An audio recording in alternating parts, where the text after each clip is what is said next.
भेपतुस्य शरीरे मे रोमहर्षश्च जायते गाण्डीवां श्रांसते हस्तात् तच्चैव परिदध्यते। অনুবাদ।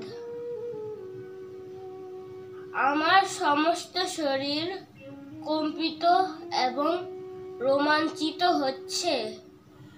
আমার হাত থেকে গান্ডীব খসে পড়ছে এবং ত্বক জ্বলে যাচ্ছে।